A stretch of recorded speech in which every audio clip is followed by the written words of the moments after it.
Alhamdulillahi Rabbil Alamin, salatu wassalamu ala ashrafil anbiya'i wal mursalin, nabina Muhammad wa ala alihi wa sahbihi ajma'in.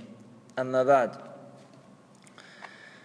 Vazhdojmë me hadithin e njohur, hadithin e Gjibrilit, që transmeton Omar ibn Khattabi radiallahu anhu. Dhe kemi përmendur pjesën e kaluar të dersit, an tu'mina billah, çka do të thonë ta besosh Allahun, apo edhe kemi përmendur definicionin e imanit të ehli suneti, që përmend Sheikh Fawzani.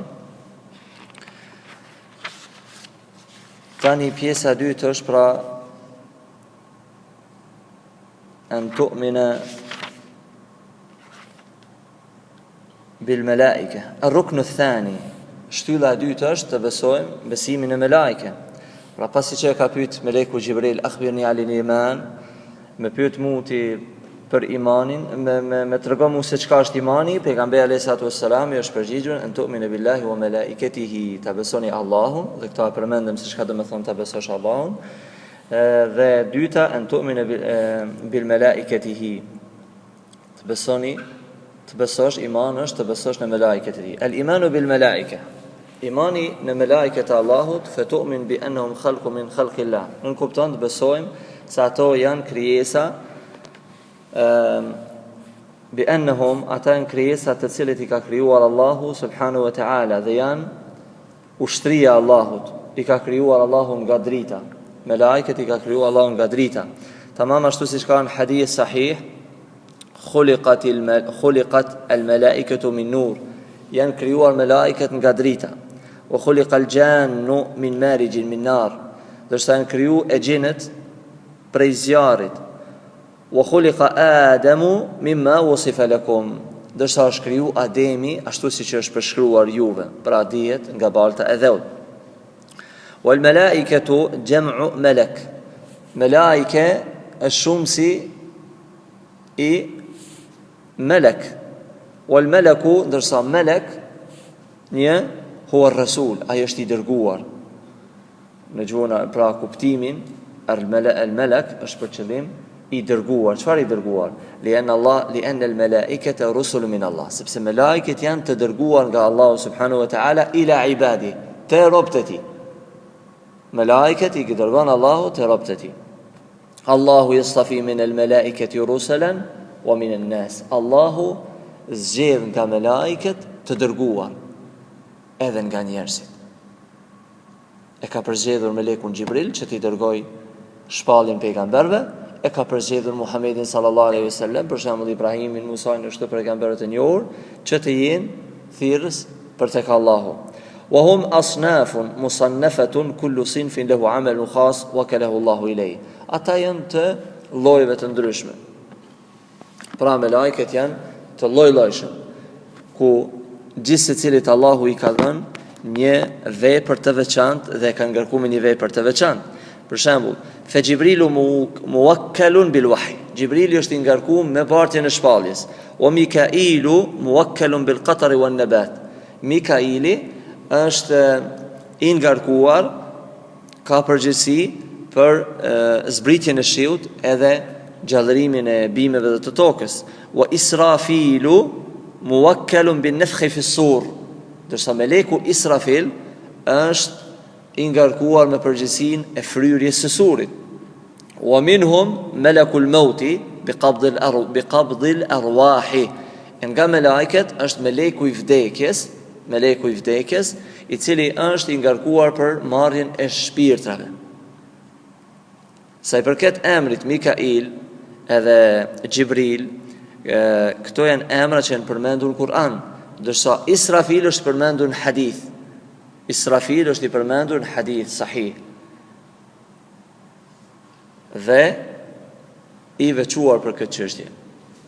Ndërsa meleku i vdekjes nuk ka emër pos atë që na përmend neve argumenti melekul maut, pra meleku i vdekjes. Wa minhum man huwa muwakkalun bil ajinnati fi butun al ummahat, prej melaikeve ka që janë ngarkuar për futjen e shpirtave të në mitrat e barkut të nënave. Yunfakhu fiha ar-ruha wa yu'maru bi 4 kalimatin yaktubuhunna. Pra urdhrohet, i futet shpirti edhe urdhrohet me 4 çështje. Wa minhum man huwa muwakkalun bi hifdh a'mal bani Adam. Ka prej me lajkëve që janë të ngarkuar për të shkruar, për të ruajtur veprat e bijve të Ademit. Ashtu si thot Allahu, wa inna alaykum lahafidhin, për ju njerëz, pra ka kujdestar të cilët i ruajnë kiramen katibin, ya'lamuna ma taf'alun, ata din se çfarë po veproni.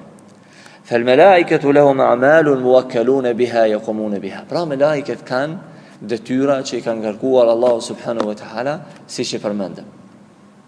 وهم جند من جند الله أتين أشتري بأشتري الله وهم من عالم الغيب الذين لا نراهم ولكننا نؤمن بوجودهم أتين بوت أفشات برنامج يبوني بسويم ne بسويم نا existimin e tyre ونؤمن بأعمالهم التي ذكره الله جل وعلا dhe ne besojmë në veprat e tyre që ne ka përmend Allahu dhe أنهم يقومون بأمره سبحانه لنبي يمتبيندر ساتاب بروين سيباس أورنا بتا الله سبحانه وتعالى لا كمن انحرف الملائكة فمنهم من عاد بعضهم كاليهود يعادون جبريل يو سيكور ata të cilët kanë devijuar në çështjen e melajkeve, siç janë jehudët, të cilët i urrejnë disa prej melajkeve, siç është Xhibrili. Jehudët e urrejnë me lekun Xhibril. Wa yaquluna Jibril aduuna, thonë se Xhibrili është armiku ynë. ولو كان الذي نزل على محمد غير جبريل لآمنا به. Ata thonë se t'ishte ndonjë melajke tjetër të kishte pru Muhammedit sallallahu alaihi wasallam shpallin, ne do ta besonim. لكن لما كان الذي نزل عليه جبريل فنحن لا نؤمن به. Përdesa Xhibrili ne nuk e besojmë. Do thonë këta janë jehudët. Janë Xhibril aduuna, sepse thonë Xhibrili është armiku ynë. Qul man kana aduwan li Jibril. Allah azza wa jalla thot: "Qul man kana aduwan li Jibril", thuaj se kush është armik I Xhibrilit, fa innahu nazzalahu ala qalbika bi idhnillah, dije se Xhibrili është ai I cili ta zbriti ty Kur'anin zemrën tënde bi idhnillah, me lejen e Allahut, musaddiqan lima bayna yadayhi, vërtetim të asaj edhe çka ka ndodhur më herët, zbritjes Tevrat me vërtetu Tevratin, me vërtetu Injilin, me vërtetu Zeburin. Kjo është një prej arsyeve të zbritjes të Kur'anit, urtësive. Wa hudan, dhe është udhëzues u bushra lil mu'minin, edhe përgëzues për besimtarët. Pastaj çfarë thot Allah? Men kana aduwwan lillahi wa malaikatihi wa rusulihi, ai I cili është armik I Allahut dhe I melajkëve të tij dhe pejgamberëve të tij, wa Jibril wa Mikail, ai I cili është edhe armik I Jibrilit dhe Mikailit, fa inna Allaha aduwwun lil kafirin, vërtet Allahu është armik I pabesimtarëve. فالشيخ فوزان حفظه الله ومن الشيعة أيضا من يعادي جبريل تأثرا باليهود. كابر الرافضي وشيعة تتسلت أورين ملكون جبريل سي رزultat indikimit për jahudive. Dhe çfarë thon? إن الرسالة لعلي ولكن جبريل خان وأعطاها لمحمد صلى الله عليه وسلم. Risalja, mesazhi, wahi ka pas për të shkuar Aliut radiallahu anhu, mirë po Gjibrili ka tralltu mesazhin, edhe ka thënë Muhammedit sallallahu alaihi wasallam. Wa sha'iruhum yaqul khana al-amin wa saddaha an Haydara. Bile një poet thotë se Gjibrili ka tralltu edhe ka deviju. Për këtë bidati është shumë I rrezikshëm. Kjo padyshim se është kufër që të nxjerr definitivisht për feje, domethënë. Para gjykimit ose mendimet e këqija për melajke, kjo automatikisht njeriu është përgjithmonë në zjarrin e xhehenamit. Por është një fjalë e bukur e selefit se men za'ama anna fi al-bid'ati sunnatan hasana faqad za'ama Jibril khan ar-risala, apo Muhamedi sallallahu alaihi wasallam ka përgjigjëstruar shpallin. Kush pretendon që ka diçka të mirë në fe, thonë që Gjibrili e pas ka tralltu pejgamberin sallallahu alaihi wasallam, se nuk ja pas ka mësu. Pra sigurisht ata nuk e thojnë, edhe ahlul bid'a nuk e thojnë gjë tjetër sepse dalin prej feje, atë s'ka më arsyetim. Mirë po sa është rrezikshme bidati, e kanë përmend se atëherë pas ka tralltu mesazhin, e pas ka tralltu wahyin me leku Gjibril, sepse se pas ka mësu pejgamberin sallallahu alaihi wasallam diçka që për vi njerëzit pas këtij shumë shekuj edhe për mësojnë. Apo edhe pejgamberi sallallahu alaihi wasallam nuk e ka vepruar atë që ka obliguar Allah. Wa min an-nas khususan al-mushrikin. Pra kthehemi te çështja e devijimit njerëzve në raport me melajket. Ishin pra jehudët, ishin shiat, ngjashëm me jehudët, dhe tani kemi edhe mushrikët. Mushrikët kanë thënë el melaiketu banatullah. Melajket janë vajzat e Allahut. Ktu kanë shpifu për Allahun subhanahu wa taala, sepse Allahu nuk ka nevojë për walad, sepse gjithnjë fëmia i përngjeson prindit. Allahu te baraka, njeriu ka nevojë për avlat. Dorsa Allahu subhanahu wa taala është i pastër, e dini takadu samawati yatafattarna. Po thuaj se qiejt veç se nuk pelçasin kur thojnë njerëzit se Allahu ka djalë. Është shumë e rëndë. E çfarë kanë thonë mushrikët? Mushrikët kanë thonë se Allahu ka vajza. Dhe vajzat në Islam në lindje pra janë të barabartë me meshkujt. Pra ai cili gëzohet apo jep përparësi djalit para vajzës, ai ka xahilet, ignorancë. Thonë në aspektin se kush bën vepra të mira, Allahu subhanahu wa taala nuk e shiqon robin a është vajzë, është mashkull, do të thonë a djalë apo vajzë. Mirë po, janë të dalluara obligimet që i ka femra edhe mashkulli. Mirë po, në asnjë mënyrë, pra dallime bëhen në sa i përket obligueshmërisë. Islami obligon gruan diçka që s'obligon mashkullin dhe e obligon mashkullin diçka që nuk e obligon femrën. Dhe këtu mundohen t'i bëjnë të njëjtë, dhe kjo është gabimi. Janë të njëjtë sa i përket shpërblimit të veprave. Pra, nëse dikush thotë se nëse një burr agjeron e ka shpërblimin më të madh se sa një grua që agjeron, kjo është ignorancë. Islami është barabartë. Mirë po, mund të jetë që gjatë agjerimit gruaja të mos agjeroj sepse Allah e ka bëu haram për femrën, edhe ka bëu obligim për mall për shkak të arsyeve që mund t'i kenë femrat. Dhe tani, mushrikët e kanë urrejt lindjen e vajzave. Mushrikët e kanë urrejt, çfarë thot Allahu subhanahu wa taala? Wa idha bushira ahaduhum bil untha, kur janë përgëzu se ju ka lind vajzë, dhalla wajhuhu muswaddan wa huwa kadhim. Ju kanë zi fytyra edhe ka qenë i mllëfosur se i ka lind vajzë. Do të thonë ju ka zi fytyra edhe ka qenë i mllëfosur, kështu thot Allahu subhanahu wa taala. وَجَعَلُوا الْمَلَائِكَةَ الَّذِينَ هُمْ عِبَادُ الرَّحْمَنِ إِنَاثًا. Melaiket të cilët apo melaiket e Allahut subhanahu wa taala, të cilët ibadur rahman janë robët të nështruar të gjithë mëshirshmit, i kanë cilësuar si janë vajza. Pra melaiket s'kan gjini, melaiket nuk martohen, melaiket nuk ushqehen, melaiket ju ka dhënë Allahu subhanahu wa taala dituri logjik. Pra si shtet Ibn al-Qayyimi, krijesa e melaikeve apo krijesat si melaiket posedojnë logjikën, ndërsa krijesat si njeriu e posedojnë logjikën dhe e posedojnë epshin.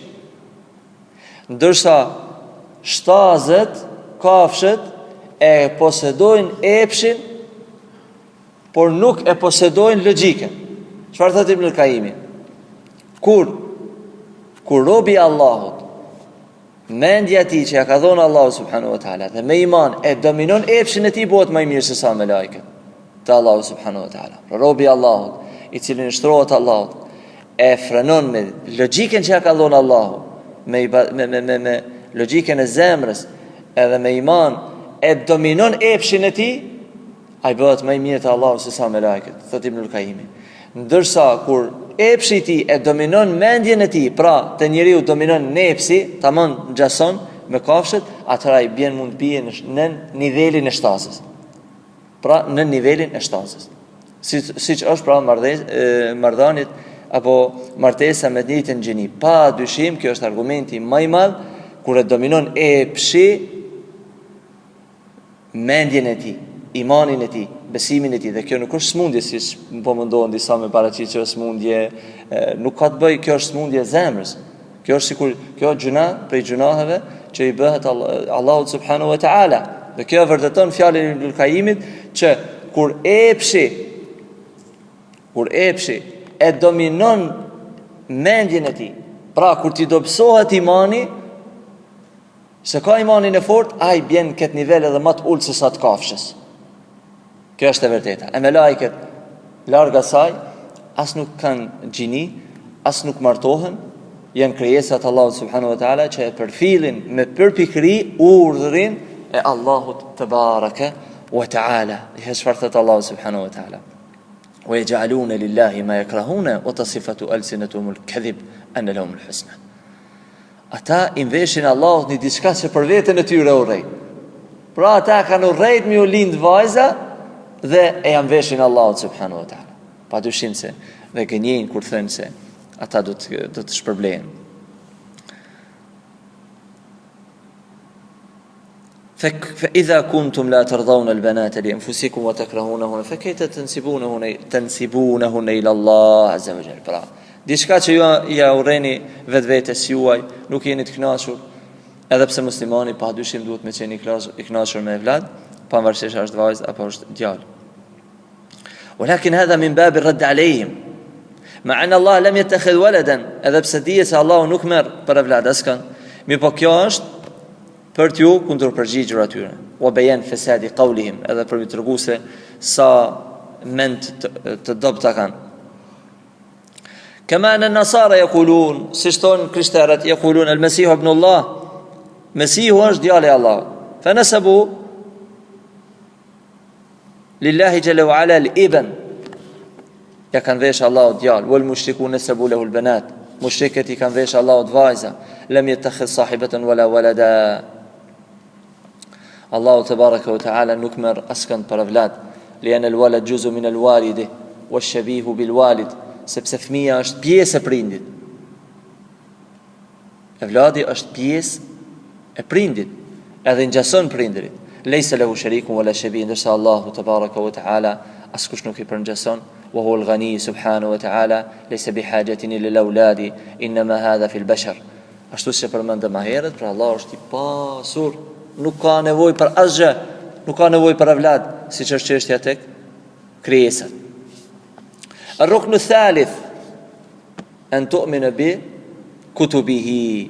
Iman, pejgamberi sa tu sam tani po I thot meleku Xhibril, iman është ta besojmë Allahun, me lajket e tij, të besojmë në librat e tij, në librat e Allahut subhanahu wa taala, në librat të cilat I ka zbritur Allahu. Al-imanu bil kutub al-munazzala, me besu në librat e shpallura. Fa tu'minu bi anna Allah anzala kutuban ala rusulihi. Iman është të besojmë se Allahu ka zbritur librat tek të dërguarit e tij, wa hiya min kalamihi wahy. Dhe librat e Allahut janë prej fjalës së tij dhe frymëzimit të tij. Pra, çka do të thonë kjo? Nuk janë të krijuara. Se që kryoj njeriu, Allahu nuk e kryon as Kur'anin, as Tevratin, as Injilin. Ajo që ka ardhur është fjala e Allahut. Çka do të thonë fjala e Allahut? Allahu ka folur. Allahu subhanahu wa taala Kur'anin e ka folur. Pra alhamdulillahi rabbil alamin, Allahu e ka. Kjo fjala e Allahut subhanahu wa taala nuk është e krijuar, siç thonë Jahmit, Mu'tazilat, çfarë thonë? Sikur e ka krijuar Allahu njeriu, Allahu nuk e ka fol Kur'anin, po e ka kriju. Ma'adha Allah. Dhe kjo është kufër. Wa fiha shar'uhu wa amru wa nahyu. Dhe në librat e Allahut është shariati, urdhëri, ndalimi, anzala ala rasuli ajli bayan al-haq wa nahyan al-batil. E ka zbritur Allahu për me sqaru hakun dhe me ndalu të kotën.